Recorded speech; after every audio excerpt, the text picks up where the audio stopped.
Hello everyone, how are you all? We hope you all are doing fantastically good.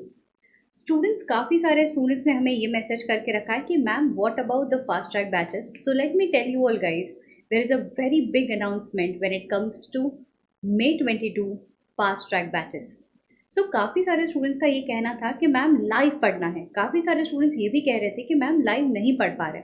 पहले तो इतना समझो guys that yes we are launching up a new very batch. Actually it has started from FR. मेरा audit is going to start from 19, that is Saturday. Financial reporting taking is taken care by Kapileshwar sir. Kapileshwar sir has already started the batch, and I will be taking up fast track batch of auditing for May 22 on Unacademy platform. Ma'am ये batch कब से start हो रहा है? The batch Holi has started already. Auditing इसमें जो है वो स्टार्ट हो रहा है 19th of February 22. Ma'am what are the timings? The timings are Saturday and Sunday. ये बैच मैं इस महीने वीकेंड्स ही चला रही हूँ. अब इसके बाद 19th सैटरडे एंड संडे. अब आगे गाइस, आपके लिए एक और धमाकेदार गुड न्यूज़ था. जो भी स्टूडेंट्स हमारे ये वाले बैचेस को सब्सक्राइब करना चाहते हैं, there is an offer which is extended till 19th of February. ये ऑफर जो है वो है 20% डिस्काउंट का. So here it is a very great opportunity for you all to take up the subscription of group 1 as well as group 2, wherein you save ample of amounts.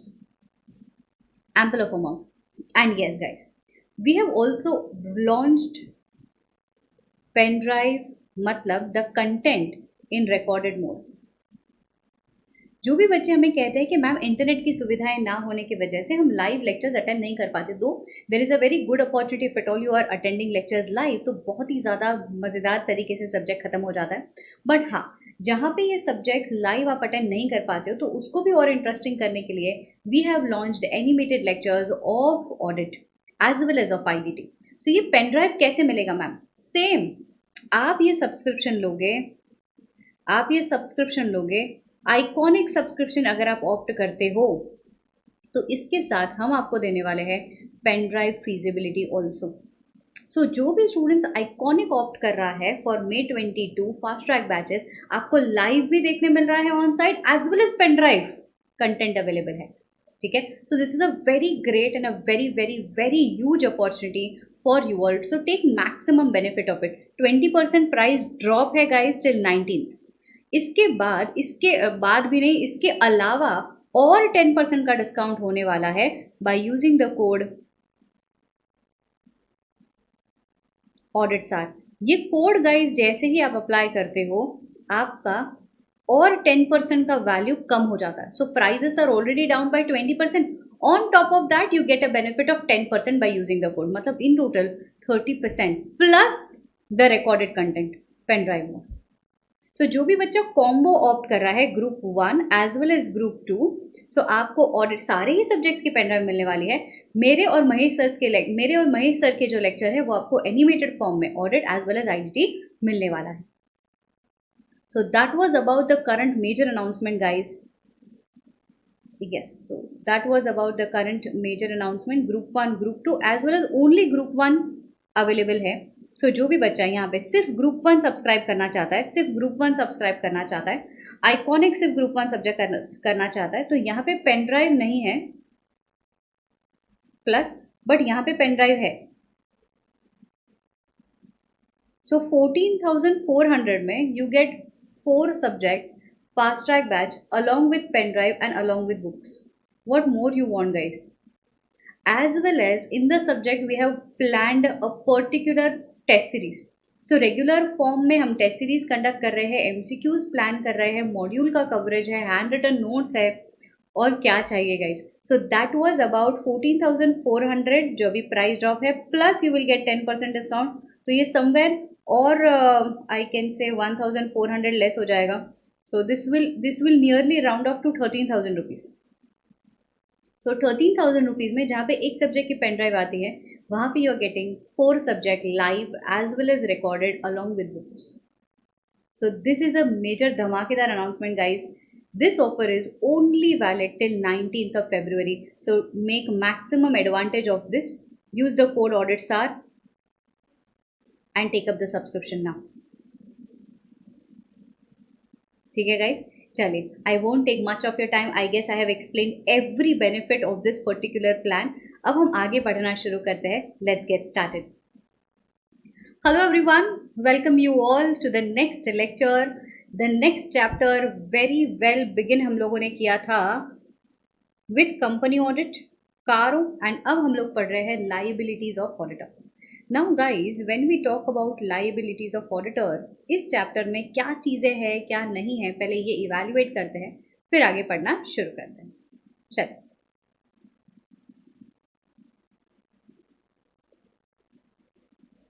liabilities of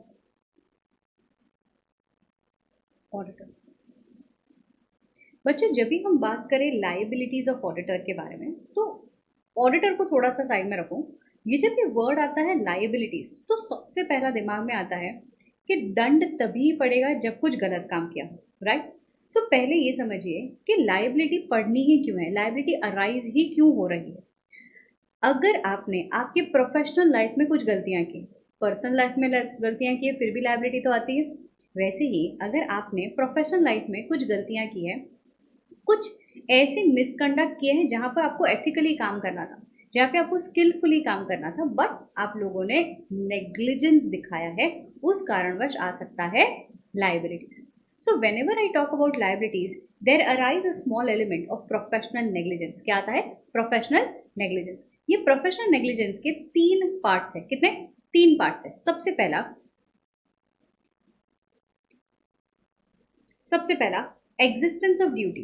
अगर मेरी duty है आपके लिए report बनाने की, अगर मेरी duty है आपको इन्फॉर्मेशन देने की, अगर मेरी ड्यूटी है आपको अश्योरेंस देने की, एंड उसमें अगर नेग्लिजेंस किया है तो ड्यूटी आएगी. अगर एग्जिस्टेंस ऑफ ड्यूटी है ही नहीं तो लायबिलिटी क्यों आए? तो सबसे पहला एलिमेंट आता है एग्जिस्टेंस ऑफ ड्यूटी. फिर आता है सेकेंड नेग्लिजेंस.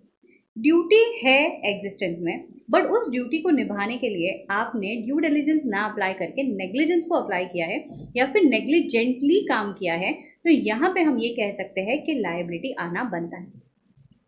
थर्ड चीज आती है, चलो लापरवाही कर ली, बाय मिस्टेक, गलती से मिस्टेक हो गई, लापरवाही हो गई. अगर लापरवाही हुई है गाइस तो किसी को नुकसान हुआ है क्या? कई बार हम कहते हैं कि ठीक है मिस्टेक हो गई बट इससे किसी को नुकसान नहीं हुआ. अगर किसी को नुकसान नहीं हुआ है, किसी को एरर, किसी को भी कोई प्रॉब्लम नहीं हुई है तो लायबिलिटी नहीं आएगी.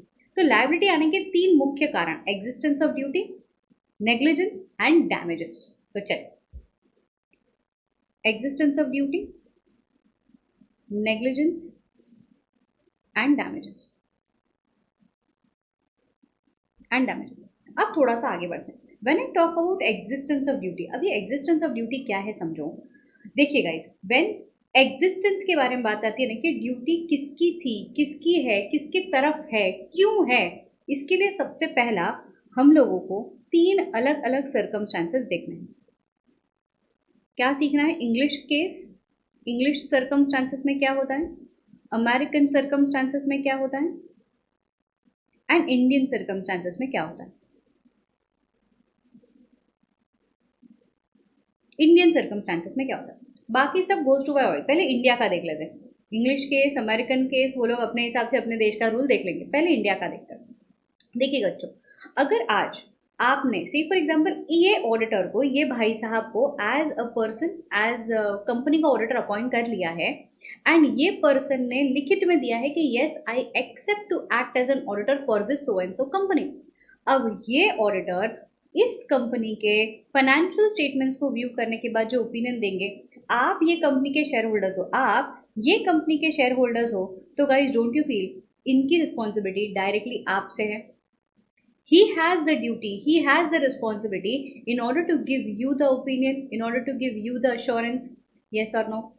तो वैसा ही होता है सबसे पहला केस. इंडिया में हम लोग यही कहते हैं, जो पर्सन ने, जिसके साथ आप लोगों ने बीइंग मेंबर ये भाई साहब को अपॉइंट किया था, है ना, हम लोग क्या कहते हैं, members of the company at AGM passing ordinary resolution appoints auditor. अगर आप लोगों ने इनको अपॉइंट किया था, there is a direct existence of duty. Question number 2, अब देखो, ये भाई साहब ने इन कंपनी के फाइनेंशियल स्टेटमेंट्स पे ओपिनियन दिया, ठीक है। अभी इस ये कंपनी बहुत ही शानी कंपनी है। इस कंपनी के जो डायरेक्टर्स है ना, वो वाले लोग, इस कंपनी के जो डायरेक्टर्स है उन्होंने फ्रॉड किया। मैम किस चीज़ का फ्रॉड? टैक्सेशन को इवेड करने का। उन्होंने दो set of books of accounts बनाए। एक set of books of accounts auditor के हाथ में दे दिया, दूसरा set of books of accounts छुपा करके रखा जिसमें रियल इनकम शो की गई थी, जिसमें रियल इनकम शो की गई थी। अब जिसमें रियल इनकम शो की गई थी वो ऑडिटर को दिया नहीं, ऑडिटर को भी पता नहीं चला। ऑडिटर ने फाइनेंशियल स्टेटमेंट्स को देखा, साइन किया और चल दिया। बट इनकम टैक्स डिपार्टमेंट को कहीं ना कहीं से पता चल गया। सो ये बैठा, ये जो इनकम टैक्स डिपार्टमेंट है ना, इस इनकम टैक्स डिपार्टमेंट ने ऑडिटर को कहा कि सर, आपने नेग्लिजेंस किया है। आपको पता होना चाहिए था कि इस कंपनी ने दो set of books of accounts बनाए हैं एंड आपने हमें बताना चाहिए था। बट आपने नहीं बताया, आपने नेग्लिजेंस किया, आपको पता भी नहीं चला कंपनी ने दो set of books of accounts कर दिया। बोल रहे आपको कानों कान खबर नहीं हुई, नाक के नीचे से फ्रॉड हो गया, आपको पता नहीं चला। ऐसा करके बताया है इनकम टैक्स डिपार्टमेंट ने ऑडिटर पे केस कर दिया। ये अकेला केस था, ये अकेला केस था इंडिया में जो ऑडिटर के खिलाफ लिया गया था, जो थर्ड पार्टी ने क्लेम दिया था, ठीक है। This was the only case, this was the only case in India where the party to contract has not raised the issue, rather some third party has raised the liability against the auditor, only case. But verdict क्या आना था? Verdict तो हमारे favour में ही आना था। Verdict ये आया कि auditor is required to apply the reasonable level of the reasonable level of diligence। आपको एक्सट्रीम लेवल का डिलीजेंस, हम लोग कोई प्रॉमिस करके तो नहीं बैठे हम लोग पूरा पूरा सबको चिट्टा पिट्टा चेक कर लेंगे, ये कर लेंगे। अगर इन्होंने हमको इन्फॉर्मेशन दी ही नहीं तो हम इसे चेक कैसे करते? हम लोग वैसे भी ये चीज मेंशन रखते हैं हमारे रिपोर्ट में, according to the information and explanation given to us by the directors by the management of the company, हम लोग ये रिपोर्ट करते हैं। तो वर्डिक्ट भले ऑडिटर के फेवर में आया था, only case in India which was taken up by any other party was this income tax वाला case, that is income tax versus GM Dhandekar. तो चलिए इसको पढ़ लेते हैं पहले।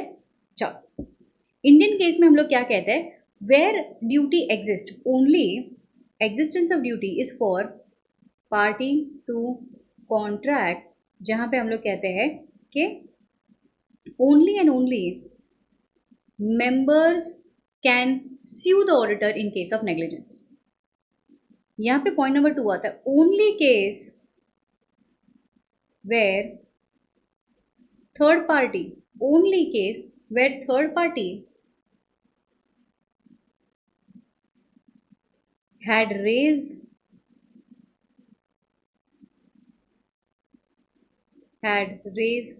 liability against the auditor was income tax versus GM Dhandekar। But ultimately क्या resolution pass किया गया यहाँ पे? जजमेंट, रेजोल्यूशन नहीं, यहाँ पे जजमेंट ये आया गया कि ऑडिटर की इसमें कोई गलती नहीं है, ऑडिटर की कोई गलती नहीं है, मतलब लायबिलिटी नहीं आएगी। इंडियन केस समझ गया है? पक्का? 100% sure? Very good. So that is this. चलो, existence of duty, breach of duty, that is negligence or negligence, loss or detriment. If the client through the action of the auditor incurs losses, his liability will be determined on the basis of his term of agreement. However, when the third party incurs losses, it is necessary to find out कि whether इनकी duty थी भी कि नहीं, whether auditor की duty थी भी या नहीं। The auditor can be held responsible for the negligence in auditing the financial statements to the person whom he knew। जो मतलब अगर हमको पता होता कि भाई साहब ये सामने वाला बंदा हमारे रिपोर्ट के हिसाब से या फिर हमारे ओपिनियन के हिसाब से चलने वाला है, तो जाकर के मैं कुछ एफर्ट्स लेती। To charge a professional with breach of duty और नेग्लिजेंस। अब ये सेकेंड पॉइंट पढ़ो। सेकेंड पॉइंट में आपको पहले समझाने से पहले आपको और नीचे लेकर के जाना चाहती हूँ कि to whom the duty is own. आपने बोल दिया कि ड्यूटी होनी चाहिए, ऑडिटर को पता होना चाहिए कि ड्यूटी है कि नहीं। तो इंडियन सीन के हिसाब से हम लोग कहते हैं कि we are responsible for parties to contract. And second, there was the only case entertained by court against the auditor admitted by third party and the decision was taken in the favour of auditor, this is DM Dhandekar. ठीक है, अब आता है English case और American case. English case में क्या होता है? इंग्लिश केस में very straight forward they have spoken कि only parties to contract can admit the case against the auditor. So only parties to contract may enforce the right under this contract to make the auditor liable. इसके बाद आता है American case. अब American case ना थोड़ा दिल बड़ा है. अमेरिकन केस क्या कहता है? सबसे पहला कहता है पार्टीज टू कॉन्ट्रैक्ट मतलब you being members you can hold the auditor liable. You can hold the auditor liable. इसके बाद आता है दूसरा चीज, मैम अगर थर्ड पार्टी है तो अब थर्ड पार्टी में दो हिस्से डिवाइड होते हैं बच्चों. एक होता है प्राइमरी बेनिफिशियरी जिसके बारे में आपको ऑलरेडी पता है, जैसे कि सम प्रोस्पेक्ट इन्वेस्टर्स. जैसे कि मुझे पता है कि थर्ड पार्टी या फिर बैंक, जैसे कि बैंक हो गया, ये बैंक ने मेरे कंपनी को लोन दे करके रखा है. इस बैंक को मेरे फाइनेंशियल स्टेटमेंट्स के बेसिस पे ये पता चलेगा कि क्या कंपनी फाइनेंशियली इक्विप्ड है, क्या कंपनी उस स्टेज में है कि इन लोगों का प्रिंसिपल प्लस इंटरेस्ट चुका सके या नहीं. इसको हम लोग बोलते हैं नॉन थर्ड पार्टी. क्या कहते हैं? Non third party. क्योंकि मुझे पता है कंपनी के बैलेंस शीट में बैंक ने दिया हुआ लोन पड़ा है. इसके अलावा जब भी हम बात करते हैं अननोन थर्ड पार्टी, ये अदर बेनिफिशियरी, अननेम थर्ड पार्टी, ये होते हैं प्रोस्पेक्ट इन्वेस्टर. अब मुझे नहीं पता है दुनिया में से कितने लोग इस कंपनी के फाइनेंशियल स्टेटमेंट्स के बेसिस पे शेयर्स खरीदने वाले या फिर हमारे ओपिनियन के बेसिस पे शेयर्स खरीदने वाले. तो यहाँ पे वो लोग बोलते हैं सबके लिए अमेरिकन केस में auditor will be held responsible. Third party में primary beneficiary who all are known to the auditor prior to the audit and unnamed third party that is other beneficiary. Getting that? Pakka sure? 10% yes. So that is American scene, English scene and Indian scene. So यहाँ पे आपका पहला element of liability, elements of professional negligence खत्म होता है, existence of duty. दूसरा आता है breach of duty और negligence. अब देखो फिर से एक केस समझते हैं इसको.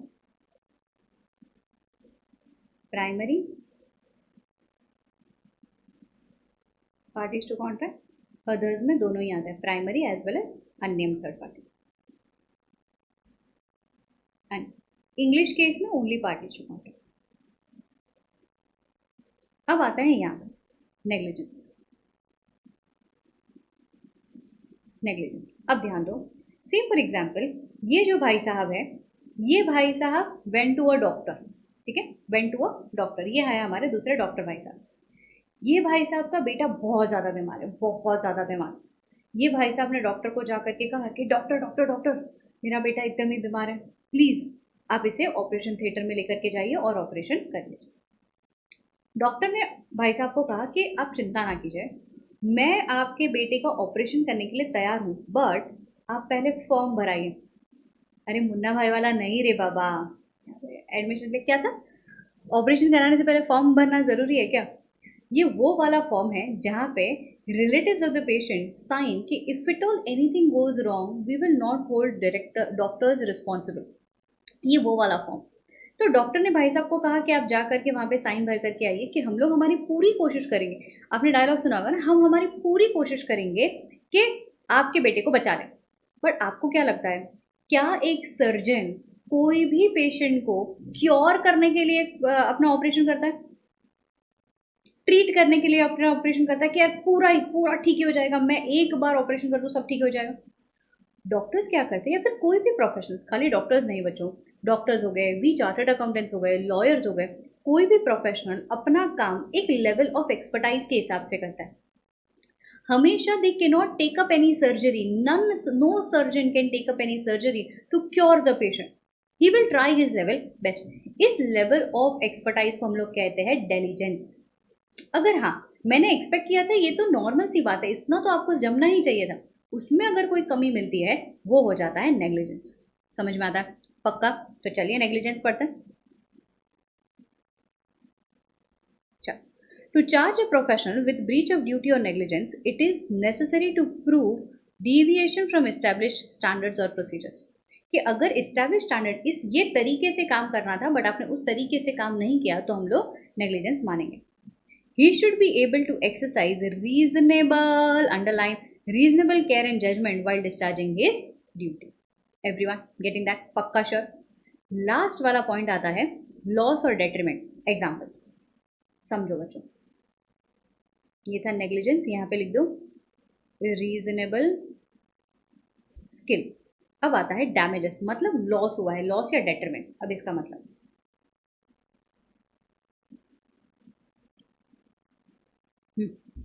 सी फॉर एग्जाम्पल ये भाई साहब ये जो छोटी सी कंपनी दिख रही है इस कंपनी के शेयर्स ओन करके बैठे हैं, ठीक है। ये भाई साहब कंपनी के शेयर्स ओन करके बैठे और कंपनी के शेयर्स मतलब कंपनी के शेयर्स लेने से पहले उन्होंने ऑडिटर का प्रोस्पेक्टस देखा था। ये भाई साहब है हमारे ऑडिटर। तो ये है ऑडिटर, ये है पर्सन जिन्होंने शेयर्स खरीदे हैं और ये है हमारी छोटी सी कंपनी, ठीक है। ऑडिटर ने अपने प्रोस्पेक्टस में एक्सपर्ट स्टेटमेंट दिया था and as well as independent auditor's report में दिया था कि कंपनी की फाइनेंशियल स्टेबिलिटी खूब अच्छी। बट ऑडिटर से ना एक गलती हो गई थी। कुछ ऐसे स्टेटमेंट्स थे जो ऑडिटर को लिखने जरूरी थे जो ऑडिटर ने ओमिट कर दिए एंड इसकी वजह से उसका रिपोर्ट हो गया मिसलीडिंग। भाई साहब ने शेयर्स तो खरीद लिए, क्यों? क्योंकि ऑडिटर ने कहा है। शेयर्स खरीदने के बाद भाई साहब को बहुत ही ज़्यादा लॉस फेस करना पड़ा। बाय तो किए 1000 रुपये पे, बट अभी बेचे नहीं जा रहे, कोई खरीदने को तैयार नहीं। जैसे ही ये रिवील हुआ कि कंपनी के फाइनेंशियल स्टेटमेंट में कुछ ऐसा फैक्ट है जो ऑडिटर ने मिस कर दिया है, ऑडिटर ने अपने रिपोर्ट में कंसिडर नहीं किया है, कोई कंपनी के शेयर्स खरीदने को तैयार नहीं, धड़ा धड़ा धड़ करके कंपनी के शेयर्स आ गए हैं 100 रुपये के भाव। 1000 रुपये खरीदे, 100 रुपये के शेयर भाव हो गए हैं। अब यहाँ पे लॉस जो हुआ ना इन भाई साहब को, ये लॉस क्यों हुआ है? Because of negligence of the share, sorry because of the negligence of the auditor. इसको हम लोग कहते हैं लॉस होना।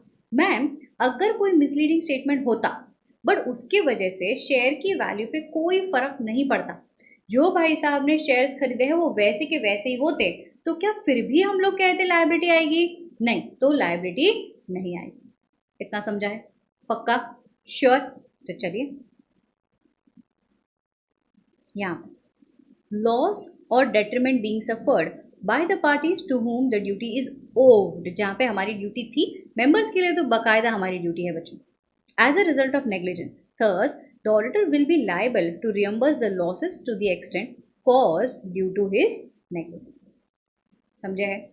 पक्का? So there were the three elements of professional negligence: existence of duty, breach as well as loss। चल इसके बाद मैं आपको डायरेक्टली लेकर के चलती हूँ कुछ केसेस पे जो कि है जनरल केसेस, सिविल लायबिलिटी नहीं, जनरल केसेस हियर। लैंडफोर्ड वर्सेस पिपॉस, ये वो सर्जन वाला केस है जो मैंने आपको समझाया। Every person who enters into a learned profession, हम लोग पढ़े लिखे कहलाए जाते हैं, learn profession, undertakes to exercise reasonable degree of skill and care. He does not undertake an attorney, मतलब हम लोग ये नहीं जबान दे रहे कि हम लोग ने जो किया वही सही है, ऑल द इवेंट्स कि हम लोग सब लोग सिर्फ जीतेंगे। Nor does a surgeon undertakes that he will perform to cure, nor he undertakes that highest level को मैं भगवान के हिसाब से एक्ट करूंगा। नहीं, अल्टीमेट हम लोग जितना कर सकते हैं उतना ही करेंगे। There are many person who has higher education, greater advantages. हर पप्पा का एक पप्पा होता है जिसे हम दादाजी कहते हैं, तो वो लोग कहते हैं कि every time there is always a person having higher education, more knowledge, more experiences. But हमको जितना काम दिया गया है हम फेयरली, कॉम्पिटेंट तरीके से, रीजनेबल तरीके से उसे पूरा करें, ये हमारी जिम्मेदारी होती है। केस नंबर 2 और 3 ये दोनों सेम केस है, जरा समझते हैं क्या केस है। सेम फॉर एग्जाम्पल ये है चार्टर्ड अकाउंटेंट भाई साहब, ये चार्टर्ड अकाउंटेंट भाई साहब का वो जो पर्सन खड़ा है ना वो है उसका आर्टिकल। अब आर्टिकल ने क्या किया, आर्टिकल ने जा करके, आर्टिकल्स एक्चुअली स्पीकिंग ना कई बार ऐसा हो जाता है कि फाइनेंस की क्लासेस चल रहे हैं, बहुत सारी पढ़ाई कर रही है, तो आर्टिकल्स ने नेग्लिजेंस कर दिया, काम ढंग से किया नहीं और मेन प्रिंसिपल भाई साहब ने उसे ओवरव्यू नहीं किया। अब प्रिंसिपल भाई साहब अड़े रहे, बोल रहे हैं कि मेरी गलती नहीं है, गलती तो हुई आर्टिकल भाई साहब से, मैंने थोड़ी कुछ गलत काम किया। Can a principal take a shield stating that misleading statements जो आए हैं that is because of employee, that is because of article, क्या ये शील्ड ले सकता है? Answer is no guys, no principal can take an excuse या फिर may be given as an excuse that his clerk's negligence is there, not the principal. जिम्मेदारी होगी principal की। समझ में आता है? पक्का श्योर? तो दैट वाज, ये वाला केस याद रखिएगा गाइज, ये इंडियन केस है तो याद रह जाएगा, superintendent of police versus M Rajamani, और ये था Landford versus Pipos. Got it? चलिए, सो यहाँ पे हमारा first part of this chapter खत्म होता है। अब हमें आगे बढ़ना है with the second part that is liabilities of auditor. चलिए दूसरा पार्ट में अभी हमको पढ़ना शुरू करना है लायबिलिटीज। अब पहले तो हम ये समझ लेते हैं कि ये लायबिलिटीज कहाँ कहाँ है। ये लायबिलिटीज दो हिस्सों में डिवाइडेड है। पहला है liabilities under companies act, liabilities under income tax act. Companies act के अंदर और दो प्रकार की फर्दर लायबिलिटीज हमको पढ़नी है, that is civil liabilities and criminal liabilities. क्या है? Civil liabilities and criminal liabilities. Income tax act के अंदर 4 लायबिलिटीज है। इनकम टैक्स एक्ट के अंदर 4 फर्दर लायबिलिटीज पढ़नी है, जो कि है under section 288, under section 278, under section 271J और अंडर रूल 12A। सो इन टोटालिटी हमको कंपनीज एक्ट के अंदर लायबिलिटीज पढ़नी है, इनकम टैक्स एक्ट के अंदर लायबिलिटीज पढ़नी है। तो इनकम टैक्स एक्ट को अभी थोड़ा साइड में रहने दो, कंपनीज एक्ट की लायबिलिटीज को पढ़ना शुरू करते हैं। देखिए, जब भी हम लोग कंपनीज एक्ट के बारे में बात करें ना, again there are 2 kinds of liabilities in it, civil liabilities and criminal liabilities. क्या है? Civil liabilities and criminal liability. Civil liability मतलब वो लायबिलिटी होती है जहां पे आपको इम्प्रिजनमेंट एज ए पेनल्टी नहीं आती है, वहां पे गलती से मिस्टेक होने के चांसेस ज्यादा है। क्रिमिनल लायबिलिटी का मतलब होता है जहां पे इम्प्रिजनमेंट एज ए पेनल्टी आती है, जहां पे जो भी चीज अगर हम पूछे या फिर जो भी चीज अगर हम लोग करें that is intentional to defraud public, उसके वजह से जो लायबिलिटी आती है दैट इज क्रिमिनल लायबिलिटी। इतना समझ गए? पक्का? चल, तो अब किताब में चलते पढ़ना शुरू करते हैं। Under companies act civil and criminal. Civil में आता है 2, डैमेजेस फॉर नेग्लिजेंस, गलती से मिस्टेक बाय मिस्टेकली नेग्लिजेंस हो गया। लायबिलिटीज अंडर मिसफियंस, मिसफियंस का मतलब होता है मिसफियंस ब्रीच ऑफ ट्रस्ट। क्या है ये? है breach of trust. So companies act के अंदर अगर हम बात करने जाए सिविल लायबिलिटी की, डैमेजेस फॉर नेग्लिजेंस की, civil liabilities for misstatement under prospectus. Prospectus में अगर आपने कोई मिसलीडिंग स्टेटमेंट दिया है या फिर कोई ऐसा स्टेटमेंट दिया है जो कि मिसलीडिंग है एंड जिसके वजह से कोई नुकसानी किसी को हो रहा है, इधर आप वो स्टेटमेंट लिखना भूल जाते हो, ओमिट कर देते हो, या कोई मैटर जो इंपॉर्टेंट है उसको मिसलीड करके शो करते हैं। तो आपने कुछ इंक्लूड कर दिया, आपने कुछ ओमिट कर दिया, बट दैट इज गलती से mistake. Then every person who shall be the director of the company has authorized himself to be named in the prospectus of the company, is a promoter of the company, has authorized for the issue of the prospectus, and every expert as per section 2 subsection as per section 26 subsection 5 will be held liable। But हाँ, अब समझिए, अगर हमने इस auditor को कहा कि respected auditor आपकी गलती है, आपने यहाँ पे मिसलीडिंग स्टेटमेंट दिया है, you will be held liable. Auditor ने कहा नहीं नहीं नहीं नहीं, मैंने जब ये स्टेटमेंट दिया था तभी मुझे लग रहा था ये सही है। When I went through the circumstances, मुझे लगने लगा कि ये स्टेटमेंट गलत है। I withdrew my consent before the prospectus is issued. ये देखो मेरा मेल, मैंने इस मेल में लिख करके कंपनी को बाकायदा शो किया था कि मेरा नाम मत लिखो, मुझे नहीं लगता ये स्टेटमेंट जो दिया है वो सही है। इतना बोलने के बावजूद अगर कंपनी ने मेरा नाम लिख लिया है तो मेरी क्या गलती? So that is how there are few circumstances wherein the person will not be held liable. Point number 1. Shall be liable to pay compensation to every person who has sustained such losses or damages. No person shall be liable if he proves he withdrew his consent, if he proves that prospectus was issued without my knowledge. हम India में सबसे ज़्यादा यही होता है, मुझे तो पता ही नहीं था, मैंने क्या किया, नहीं नहीं मुझे नहीं पता है। So in that case the person and that is proved. आप देखो, मुझे नहीं पता है is not a valid reason, मुझे नहीं पता है उसका भी प्रूफ होना चाहिए आपके पास। एंड दूसरा चीज, जिस ग्राउंड पे एक्सपर्ट ने अपना ओपिनियन दिया है, he is still believing that grounds to be true. हम लोग कहते हैं ना कई बार, the statements, the act, the omission, any kind of information depends upon judgement. अगर ऑडिटर कहता है मेरे जजमेंट के हिसाब से आज भी अगर कुछ चीज़ें सही लग रही है तो it is my view, it is my view, ऐसे केस में the person will not B held liable. तो ये 3 सर्कमस्टांसेस हैं, 1, 2 एंड 3।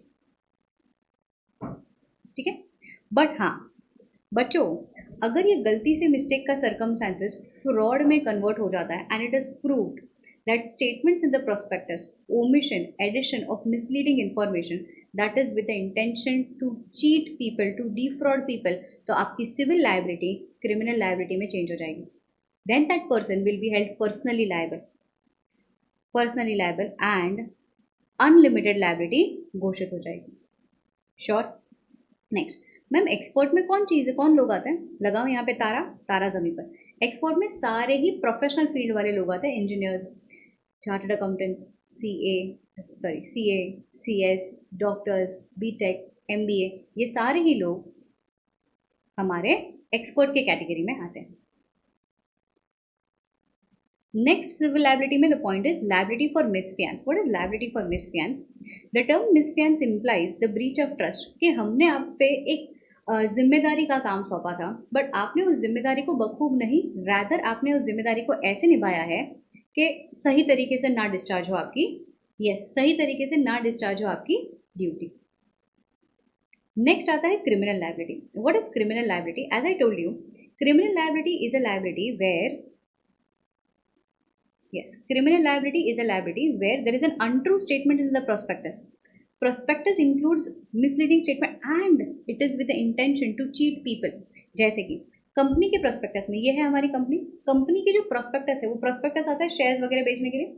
कंपनी के प्रोस्पेक्टस में उन्होंने लिख करके रखा है कि हमारे पास खूब सारा पैसा है, आपसे जो हम पैसा एक्सपेंशन में ले रहे हैं, आपसे जो पैसा हम लोग रेज कर रहे हैं वो एक्सपेंशन के लिए यूज़ करेंगे, हमारी फॉरेन कंपनी में ऐसे ऐसे ट्रांजैक्शन चल रहे हैं, वैसे वैसे ट्रांजैक्शन चल रहे हैं.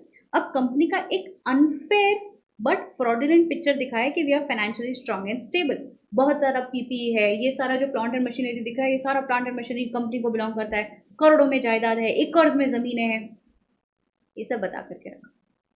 आपने देखा कि अरे कंपनी तो फाइनेंशियली बहुत स्ट्रांग है, कंपनी तो फाइनेंशियली बहुत स्ट्रांग है. अब ये देखने के बाद आपने कंपनी में पैसा इन्वेस्ट कर दिया. कंपनी में पैसा इन्वेस्ट किया, 6 महीने बाद कंपनी ने अपने हाथ खड़े कर दिए, बोल दिया अब हमारे पास पैसा नहीं, company is running into losses, company ने शटर बंद कर दिया. आपने जाकर के कंपनी के मैनेजमेंट से पूछा कि वो ज़मीनें थी उसको बेचो, ऑफिशियल असाइनी को बोला कि उसको बेचो और हमको हमारा एक्टिविटी का पैसा वापस दे दो. ऑफिशियल असाइनी ने आपको कहा कि बेटा वो जो ज़मीनें थी ना उस पर ऑलरेडी चार्ज क्रिएटेड, वो जो ज़मीनें थी उस पर ऑलरेडी कंपनी ने लोन शोन ले करके रखा है, तो सबसे पहला अधिकार ऑन दैट ज़मीन, plant, machinery, equipments, acres of land, building, premises, इस पे आपका नहीं उनका हक पहले है. Don't you feel you being the investors, आपको ये चीज़ पता होनी चाहिए थी कि ज़मीनें गिरवी है. यस और नो? अगर ये चीज़ जानबूझ करके हाइड की गई थी, अगर ये चीज़ें इंपॉर्टेंट थी बट फिर भी इंक्लूड नहीं की गई थी प्रोस्पेक्टस में, then the auditor will be held liable और यहाँ पे क्रिमिनल लायबिलिटी आएगी. ठीक है, that is known as untrue statement या फिर hiding of any statements which is important for the investors to take economic decision. समझ में आया? अनट्रू स्टेटमेंट, मिसलीडिंग स्टेटमेंट्स ऐसा लिखा है, तो जो भी पर्सन इसे प्रोस्पेक्टस को ऑथोराइज करा है इशू के लिए will be held liable under 447. Next है फॉल्स पर्टिकुलर्स और omission of the material fact. ये वाला सर्कमस्टेंस मैंने आपको बताया कि मटेरियल फैक्ट था और आपने उसको ओमिट कर दिया. In any return, report, certificate, financial statements, the prospectus और any other documents which are made by a person, जो भी पर्सन ने बनाया है उसमें फॉल्स स्टेटमेंट है या फिर कोई ऐसा स्टेटमेंट है विच वॉज मटेरियल, उसको ओमिट कर दिया है, then the penalty will be under section 447, will be under 447. अब आगे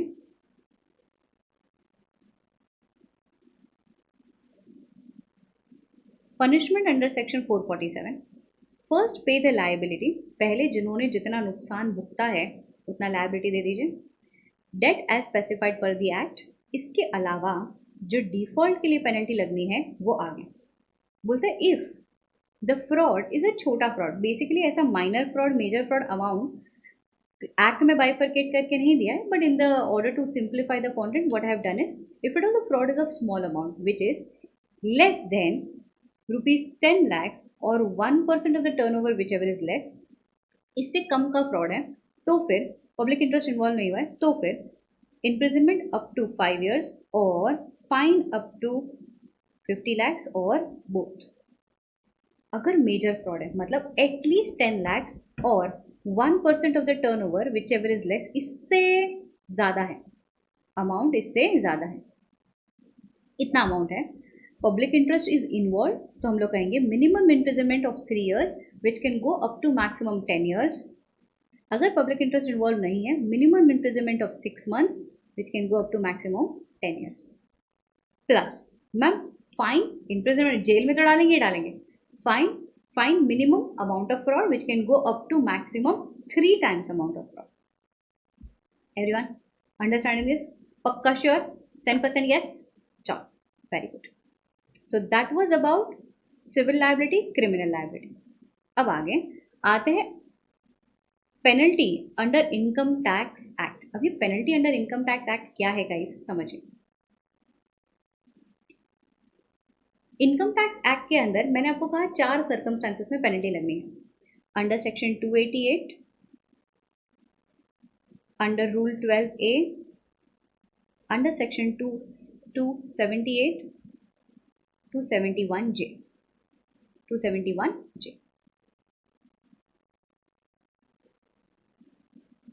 income tax act section number 288 क्या कहता है? सेक्शन नंबर 288 कहता है a chartered accountant can act as an authorized representative for his clients and can attend the litigation. जो भी cases वगैरह चल रहे हैं इनकम टैक्स अथॉरिटी के सामने, वो सब आप कुछ फेस कर सकते हैं. बट ये 4 लोग, वो लोग कहते हैं ये 4 लोग रिप्रेजेंटेशन करने के लायक नहीं है.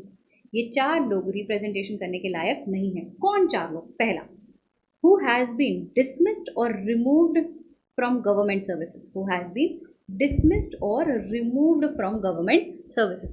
जिनको गवर्नमेंट ने ही कहा कि बस हो गया, अब आप कोई गवर्नमेंट सर्विस, मतलब आपने कुछ गलत काम किया होगा. So for all the time you can not be appointed as a person who can represent the case. Convicted of any offence under income tax act. अगर इनकम टैक्स एक्ट के अंदर कोई भी प्रकार का केस चल रहा है. नेक्स्ट, तो जैसे ही कोई ऑर्डर पास हुआ होगा, आपने इनकम टैक्स एक्ट के अंदर जो भी गलत काम किया, आपके खिलाफ जो भी ऑर्डर आया, उतने पीरियड तक आप कोई भी प्रकार का रिप्रेजेंटेशन नहीं ले सकते.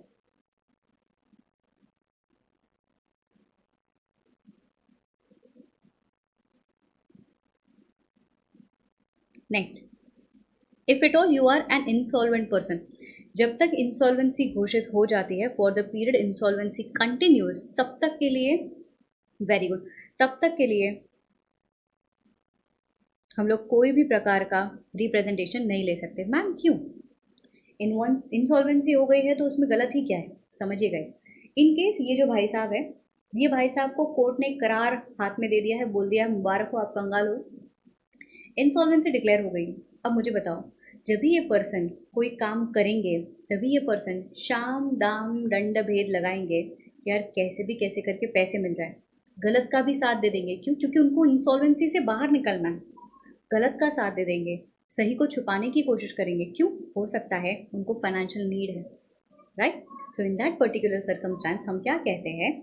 Insolvent person will not be allowed to act as an representative for the period till the insolvency continues. इसके बाद आता है कन्विक्टेड बाय कोर्ट.